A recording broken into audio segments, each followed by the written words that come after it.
And hi, everyone. Welcome to eLearnChat, where you always, and I mean always, learn something new. Today, we are joined by Lesley Price, coming to us from COVID Central in the UK. She can actually get out of her bedroom to do the show, but other than that, I think you're locked down worse than we are. Anyway, Lesley, how are you? I'm good. I'm good. That's great. In fact, Trouble we're with the having some internet computer, problems but today. I From think that's just because so many people are trying to access the Yep, internet at the yep. same time. It's Netflix. Trust me, it's Netflix. And if you're interested, Lesley is with www.learnappeal.com. Go take a look at it. It's a great charity, and believe me, I think they're going to grow exponentially from this because we may Yeah. not have that much internet the way things are going. On the video switcher, we've got Harold Muliati, and our guest today is, you'll meet her in a moment. Here's the secret. Here we go.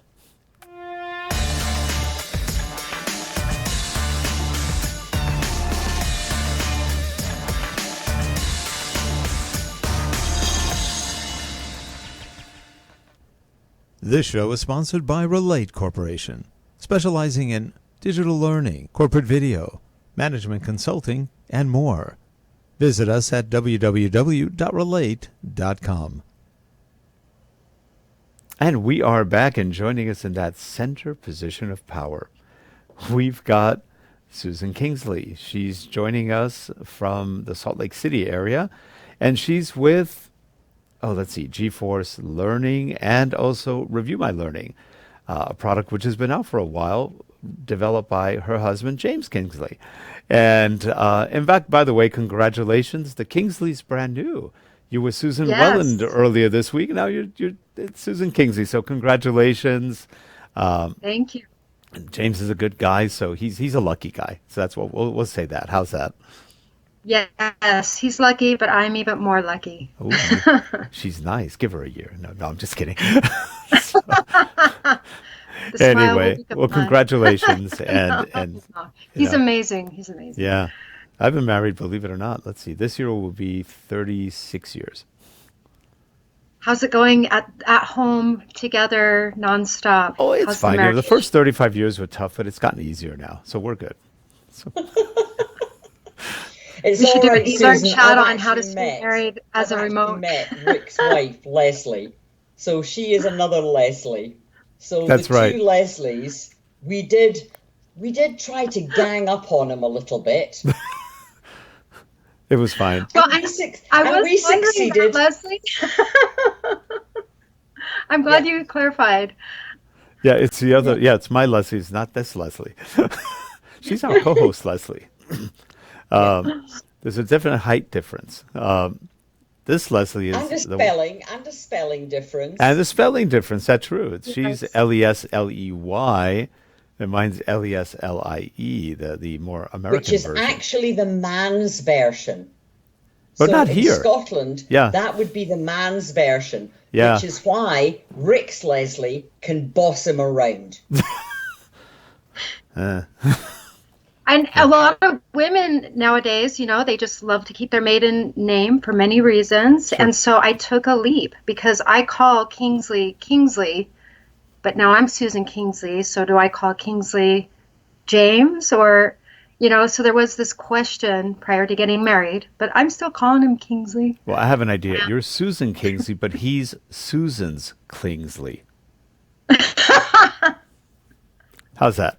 It's I love, interesting. It's I love, interesting you say that, Susan, because both of my children, who are in their 30s, mhm. both of them so I have a daughter and a son, and my daughter took on her husband's surname.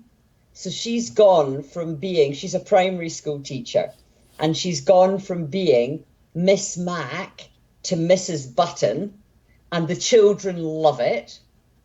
But Oh, that my, is so cute. Yeah. yeah, but my son got married in September, and his wife has taken on his name, and his name is McFadgen. Now, does anybody know how to outside of Scotland even know how to spell McFadgen? McFadyen. That's exactly what I was thinking when you said that. McFadyen. G-E-N or D-G-E-N? No, MacFadyen. Uh-huh. F-A-D. Oh, okay. Interesting. McFadyen. MacFadyen. So McFadyen. So the D is Yeah, but almost it's like a pronounced DG sound? McFadyen. Interesting. Well, anyway, that's interesting. So Susan, tell us, you've been in the e-learning industry for a long time. You're not a newbie at this. Yes, so I was working at Cox Communications, and 12, 15 years ago, it was a different industry. The e-learning industry, I believe, was still kind of in its infancy. I had never heard of educational technology, but I will tell you this, when I did hear about it, my interest peaked. I'm like, this is going to be the future of e-learning. And so at that time, there was only one university who was offering a master's degree that was online, and that was National University in San Diego. Mm-hmm. They were based out of La Jolla. And so I looked into that school, and it was, I decided to enroll, and I have to say, I loved getting my master's degree online. I felt like I was accountable, not just to my professors, but to my peers. And so I was sold on it, not just the theory of it, but my actual learning and the process and the benefits. Like, it was just to get a master's degree online in e-learning it's the way to go. So anyway, so that was my start in the e-learning industry. And it's been an amazing journey. And I've been remote for the last 12 years. And so it's been interesting with coronavirus and just really understanding just all of the struggles families are facing right now with having mom at home and dad at home, and everyone trying to figure out their new role and how to be a family with these new, these new conversations. So yeah, it's very interesting. I still think it's totally blown out of proportion, but that's a conversation for another day. We've actually done some shows on that, and the numbers just aren't justifying the cure, if you will. So we'll see. We'll see what happens in the near future. If this goes on any longer, schools too. Like with schools, and are people going to stay remote? Yeah, and not everybody can work remote. Like, for example, to work remotely, you have to be self-disciplined, and a lot of people aren't all that disciplined, and especially at different levels within companies or agencies or wherever people work, it's not for everyone. And you've worked with other remote people probably. You've probably hired remote people throughout the years. Not everyone succeeds at it. I don't know what your experiences have been, but we've had people that did well and some that did awfully. So it just really depends on their, I guess, discipline for one, their commitment to being somewhat consistent in schedules. Because otherwise, remote workers can work whenever they want. But the problem is they don't have that sense of, I have to finish something sometimes. The good ones do. The bad ones don't. And so you run into that problem of when do things get done? When do they get finished? How do you communicate? There's a lot of communication tools out there, but how do things happen? Oh, by the way, speaking of communication tools, we just started getting into Microsoft Teams. It works pretty well. It's not a bad tool for remoting. We hadn't What do used you it love before. about it? So far, well, what I like is screen sharing looked awesome. We did some tests yesterday. In fact, we've only just gotten into it a little bit. But when we all have Office, we just never really realized we had Teams. We never looked for it. It's there. We just never noticed. But the sharing of screens with a group and the quality of the audio and video you're getting was really surprising. It was faster than WebEx and seemed better than Zoom. So I was going, that's pretty used good. I mean, when I had problems last year with my home computer, and as you know, I work for the charity Learn Appeal, and we're supported by Learning Technologies Group, which Jonathan Satchel runs, and they manage all our systems, so manage all the Learn Appeal systems for us. And I had real issues with my computer, and when they updated everything, my computer wouldn't work with it. And somebody in their IT department, they use Teams, and somebody in the IT department said, can I just go on and have a look and, make sure that everything is set up right? And it worked like a charm. It just so worked he could go. beautifully. So you could give him control over your machine. Yeah, but we Nice. started off chatting Yeah. in Teams, and then from that, we made the decision after that we would use another app for him to get control Oh, over my okay. computer. So he couldn't get control just from Microsoft Right. Teams, but we chatted on that Sure. for us then to work out how could we move forward. What But do you use? you're talking about schools there. I know, Susan, when you talk about schools in America, you're talking about universities. My daughter is a primary school teacher. How is she holding up now with the coronavirus? Yeah. I mean, what are first? Yeah, and she's on Ask maternity her. leave at the moment. But Okay. obviously, I mean, you say you've been involved in LearnTech for 15 years. I've been doing this for, 30 years. Even before the internet was invented, I was using LearnTech. You were like, here's your So floppy disk. Good luck to you. Yeah. Pretty So much. My Yep. daughter has been using it, has known it all her life. So even though she's on maternity leave, she is actually helping the teachers and the senior leadership team at the school.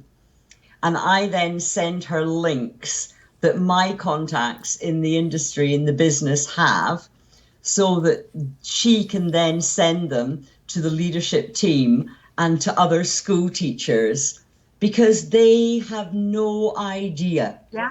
of She's how so to lucky to use have them. you as her mom, Lesley.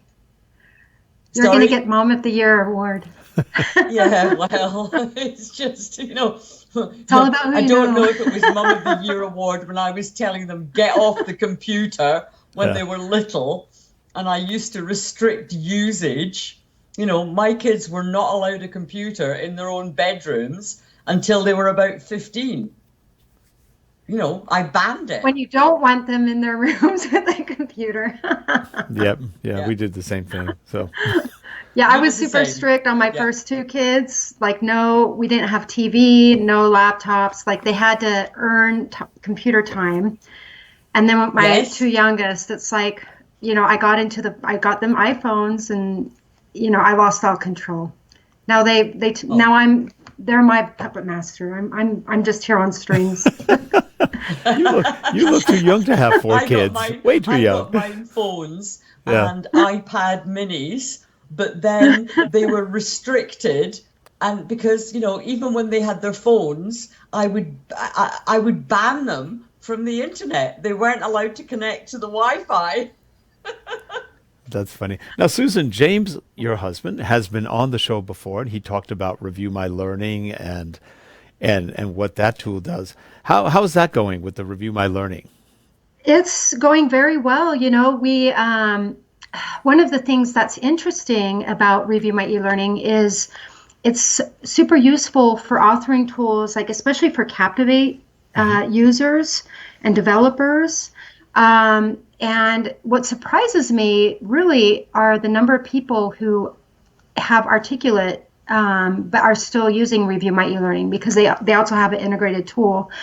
And but yeah, there's a lot of authoring tools out there that you publish to SCORM, and then you upload your SCORM file to Review My eLearning.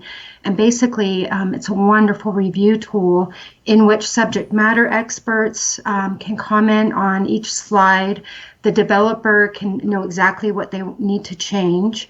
If there's any, if you're working on a team, if, let's say, one SME says one thing, the other SMEs can see, okay, that person already covered that, so I don't need to waste my time going into detail about what they need to change. Look and feel, people might not like a certain image, or they might not like how the background appears with the text on top of it. I mean, there's so many things. But what's really exciting is this year, I think we're going to launch a few new incredible features, which is being able to upload XAPI, courses published to XAPI, video. One of the things that I've done a lot of work with GForce Learning is video-based training. And so a lot of companies are starting to use Camtasia. Yes. It's an inexpensive tool. And so for us, I think that's another thing that's on our radar where we're like, I think it's going to be a wonderful, affordable solution for a lot of companies. And especially, if we are transitioning into a more remote learning workplace, if we can leverage that technology and do screen sharing or software simulations and just more micro learning where you don't have to necessarily hire an e-learning expert.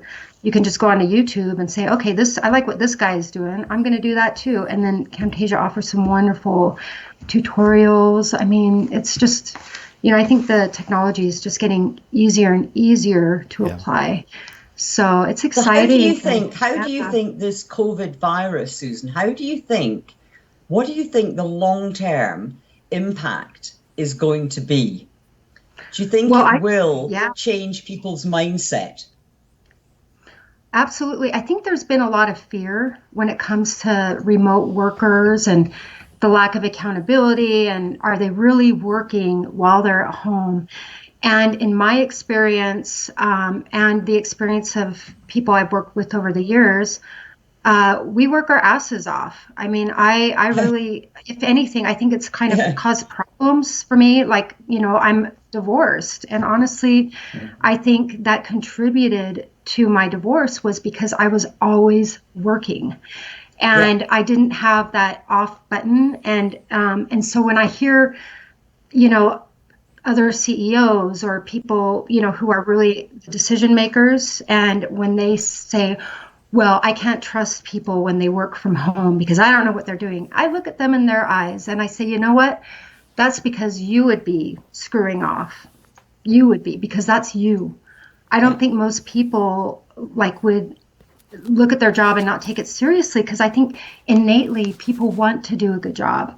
People are competitive. They want to be the shining star. They want to kick ass at their job. And so I think given the opportunity to work nonstop hours, especially if you're on salary, I think people, that was one of my problems is I was on salary. I started off, when I was getting that master's degree in San Diego, not only was I working full time at that call center, but I was going to school full time. And then I got this job, this opportunity with a startup.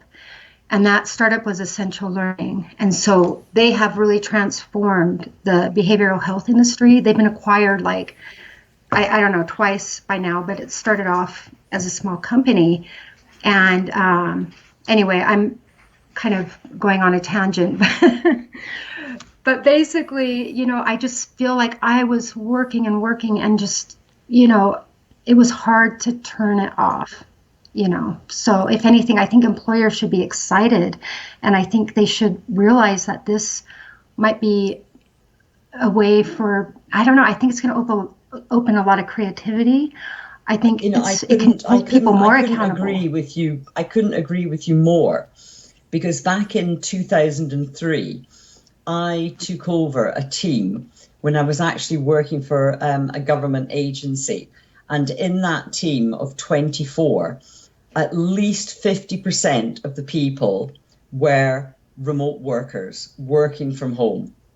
Mm-hmm. And, we're going back, 17 years? And these people worked so incredibly hard. They maybe came into the office once a fortnight, once every 3 weeks, but they kept in touch all the time. Mm-hmm. Yeah. I think one way that e-learning could be made, especially for remote workers, more effective, is by, I did contract work for Intuit for about 4 years, And what they would do they had like an hour or 2 hour long Zoom session where they called it a collaboration. And so everyone would be like we are right now with our cameras on.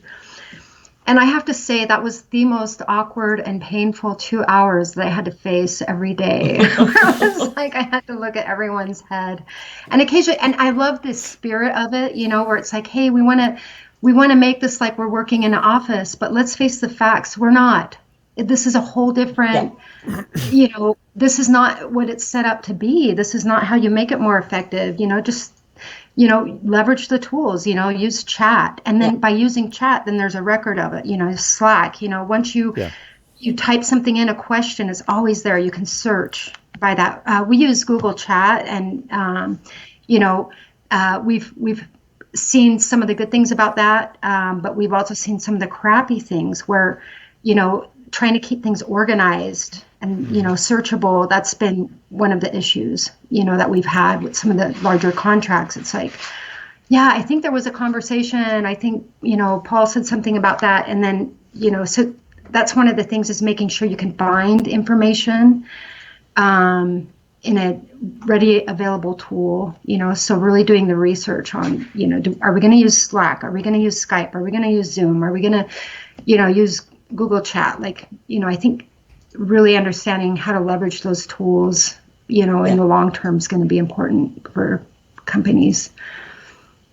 Yep. But I think I'm excited for businesses, and especially, if companies want to promote paternity leave, which they all should, not just maternity leave, but paternity leave, maternity leave. Kids are at home sick. We don't want to spread any viruses of the future with global warming. Who knows what kind of viruses are going to start appearing, So I think it's important now to leverage these technologies and to understand, hey, you're going to be at home. You don't have to take sick time. Maybe take 2 hours off because we understand the reality, but you don't need that full 8 hours of sick leave today, when you work from home. So I think we're going to be a much more productive workforce. Yeah. Oh, I completely agree. Certainly with my team, because we were trying to introduce e-learning to further education, what you would call community colleges and work-based learning providers across the country. In order to do that, the people in my team actually had to travel to go to their offices. They had to sit with people. They had to explain. They had to show them. And they couldn't do that when they were in the office in Coventry. It doesn't work. Right.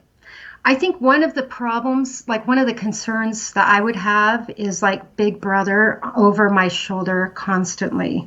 Like, I think that would be super annoying, and I bet corporations are going to do that. Like they're going to have like a harvest type of tool where it's like they're going to make sure you're sitting your butt down for that 8 hours and just working nonstop. They're going to have random screenshots of your screen and blah, blah, blah.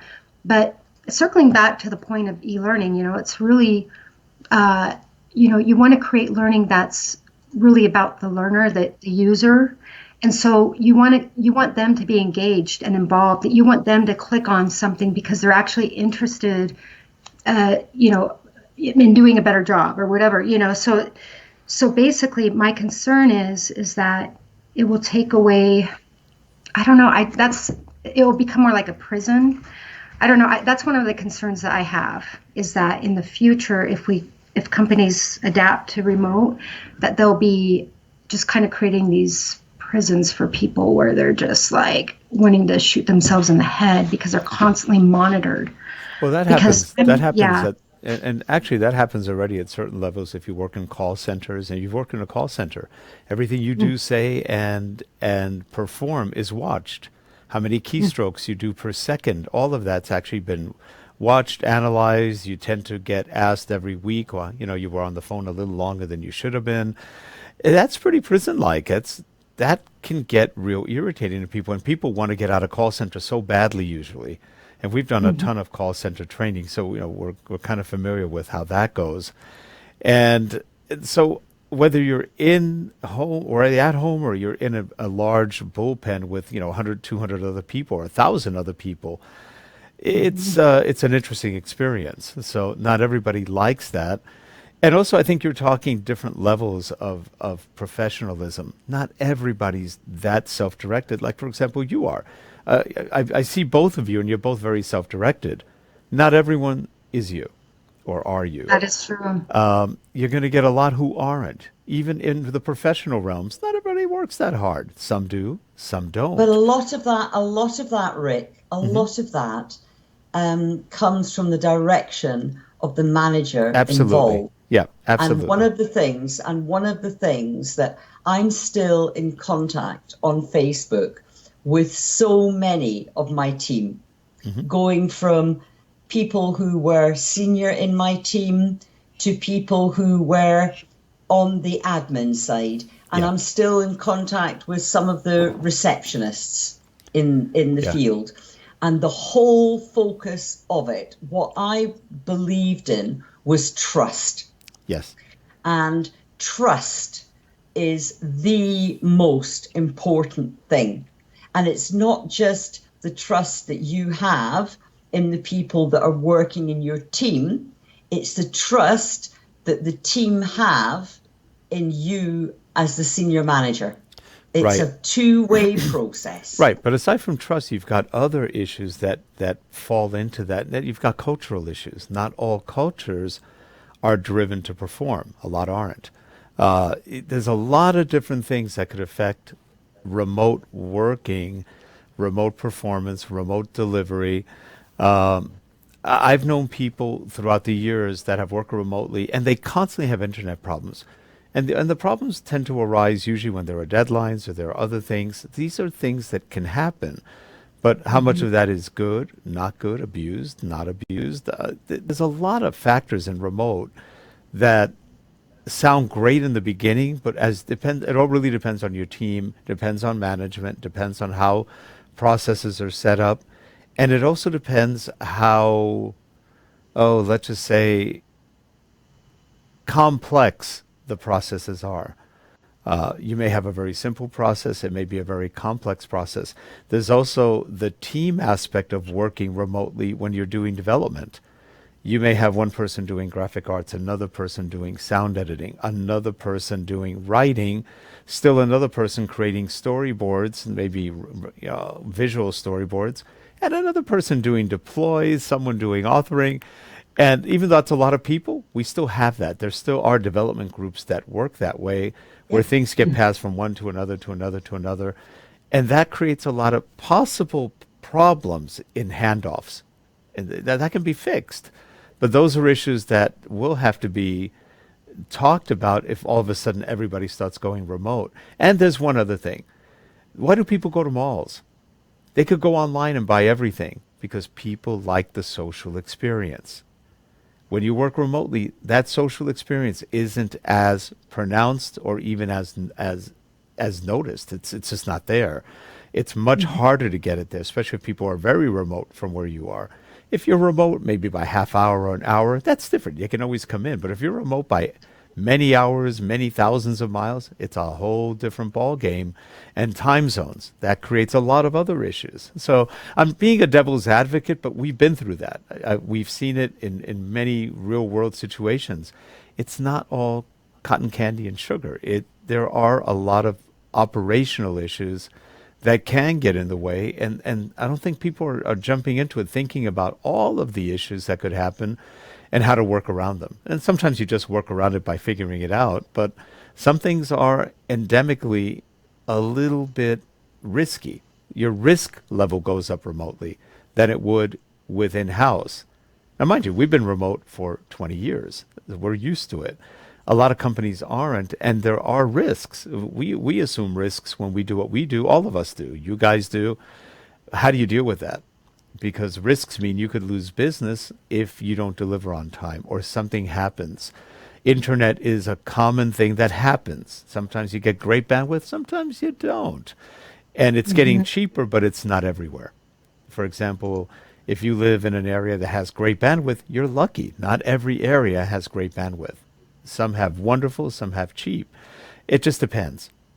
So Yeah. I hope I didn't depress Yeah, anybody on that. well, and really to address that, I think that businesses, I think really just based on my experience, for a business really thinking about, okay, strategically, how can we leverage the remote workforce? And you got to stay away from hours. Like you don't want your focus to be on hourly deliverables or what your workers are doing on an hourly level. You have to start focusing on deliverables. Yeah, and that's the trust part of it. And that's what Lesley says, and that's trust. The thing is, yeah. Yes. I would absolutely really 100%, yes. absolutely 100% agree.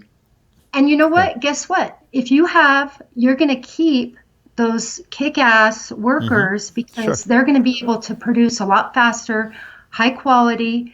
And so in a way, they'll be making more money, but really they'll have more time to do what they want to do.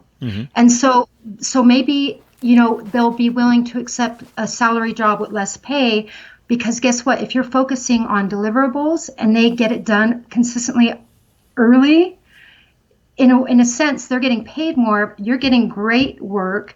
They're getting it done faster. You don't need to handhold them, And so again, if you focus on deliverables and, up the ante, really, I think a lot of companies will benefit by hiring project managers with e-learning experience.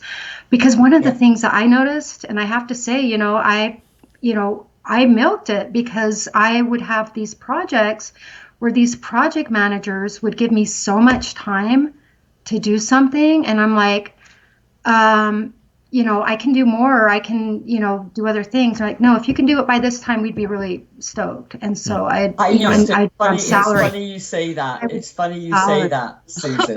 Very funny. It's funny because I never, ever, ever asked any of my remote team to fill in timesheets. And if anything, I used to get cross at them, and they used to get even crosser at me if if they were sending me emails at 8 o'clock, 9 o'clock at night. I would say, what on earth are you doing? You should be chilling out. You should be relaxing. And they would say, oh, yeah, but I took this morning off because I had to take my kid to this, that, the next thing, or I had to do such and such. And then I would go, yeah, okay. Yeah, I believe you. And then they would say, and what about you, Lesley? What's your excuse? And I would just say, oh, well, I'm daft. I'm mad. I'm a mad Scotswoman. Yeah. And that's the thing is that I think, again, we have to face our new reality, which is folks are going to work 24 hours a day. I mean, we're all going to, and so, again, there should be a dedicated meeting time. That's one of the reasons why I loved working from Europe, because, when you're on Mountain Standard Time, and again, we're talking about, and even for you, Rick, like Pacific's even worse, because, when you have clients who are on the East Coast, it's like, it's hard when you have kids, you have to drive to school, you have a meeting at 8 a.m., or 7 a.m. Mountain Standard Time. East Coasters already like, their day's rolling. You always feel you have the sense of being behind. Like I'm always like I'm not on top of my game, and so when you're in Europe, you are just with the time change, like you shift into an evening. We're kind of always night ahead. And that's why I've got my glass of wine. Because it's always 5 o'clock somewhere. Yes, Lesley, I will cheers to you.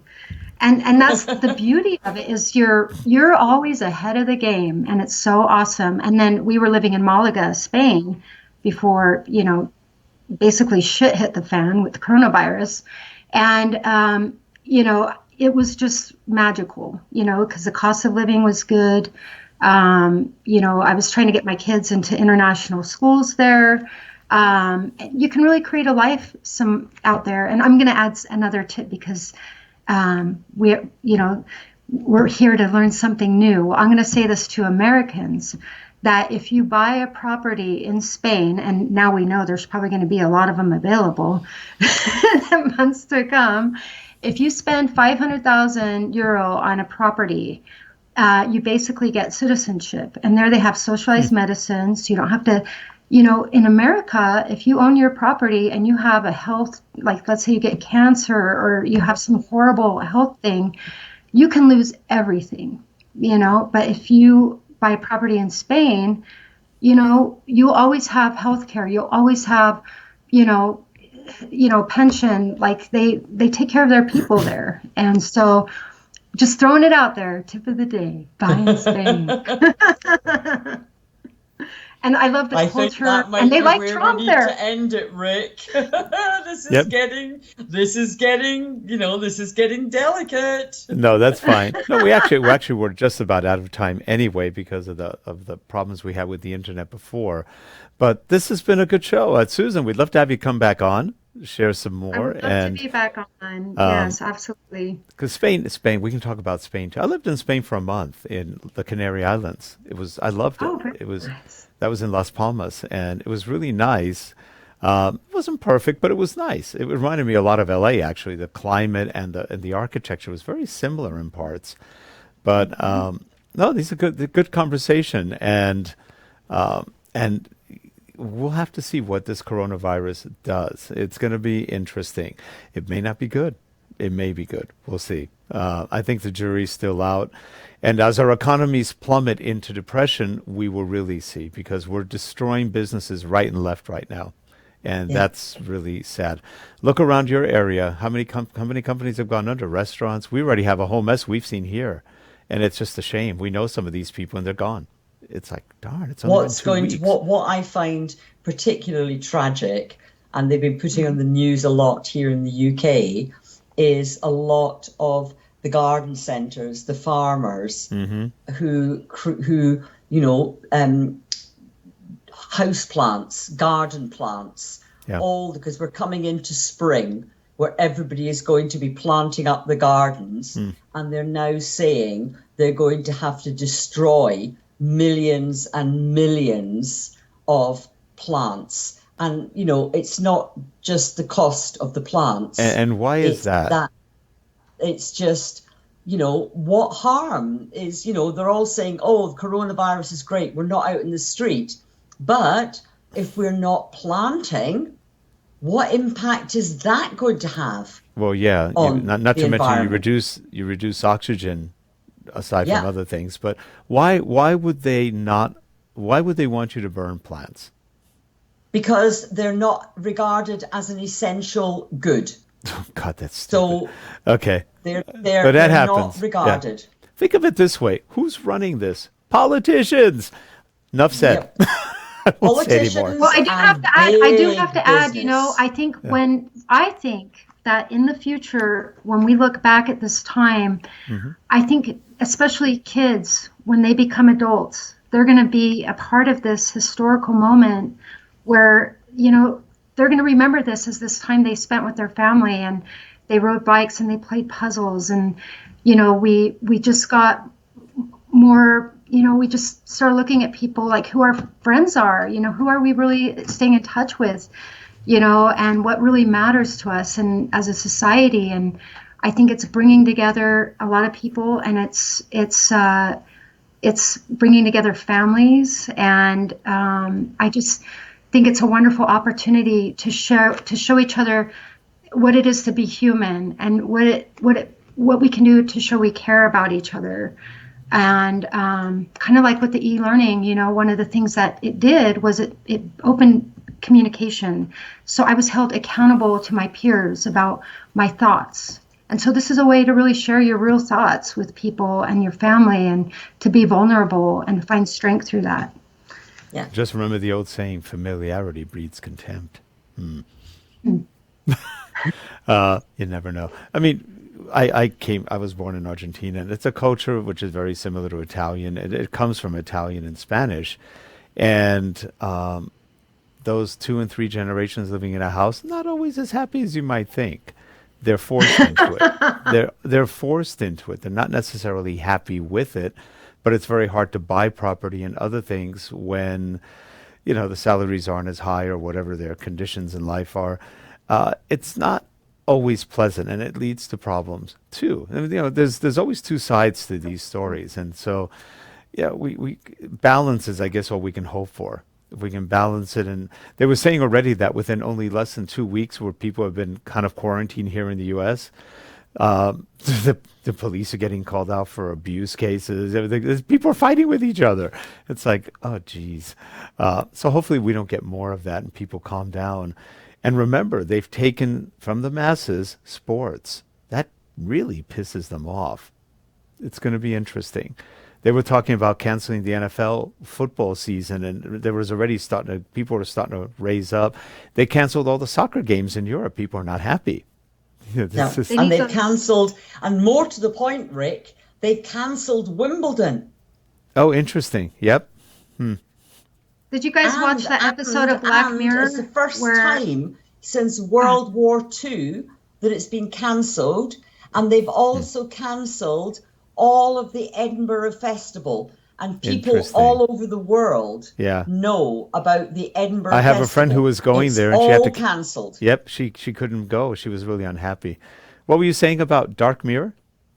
Oh, so one of my favorite episodes was it Black Mirror or Dark Mirror? Black Mirror. I've never seen the show. Black Mirror. Yeah. Black Mirror. So I hated the first one. The first one's horrible. But I believe it's the second episode. But really, it's fascinating because it's just crazy. I love it. But, basically your avatar is out there. So it's watching things, but your avatar.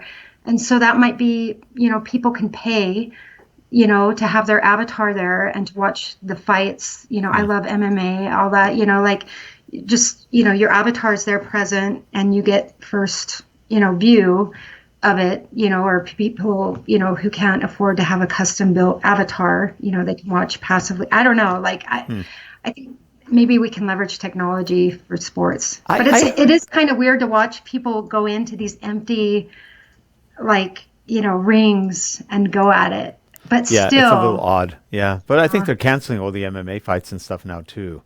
Oh, they should. They did. I think they have. Yeah, it's interesting. I've read some comparisons to what's going on now to The Man in the High Castle, which I watched that. Oh, I love The High that. Tower. I didn't like that series. I watched about 7-8 it. episodes. I couldn't take it anymore. They had 3 seasons. I only watched the first. 4. One of my friends No, loves there's 4. it. We watched couldn't all get 4. into it. Yeah, you liked it, Lesley? Yeah, all 4 I thought it was seasons. beautifully filmed from a cinematography point of view. That was all filmed one camera. They were using, I think, a C200, and it was cool. So the filming was good. I thought the acting was, it's okay. But the stories I couldn't get into. I much more preferred Fringe, if you remember that one. Fringe was good. But anyway, we are out of time. If you're watching the show, we appreciate it. Give any feedback you'd like. We'd love to hear it. And you can get a hold of Susan in the comments below. In the show description, we'll have links to her website. So if you need or have any questions for her, you can find her there. So again, Susan, appreciate you having you on, and hope you come back on again. And Lesley, I hope you guys get a little bit more liberated there. Well, have a good one, everyone. Enjoy Netflix, and we'll see you next time. Bye-bye. Thanks, everyone. Bye. Thank you.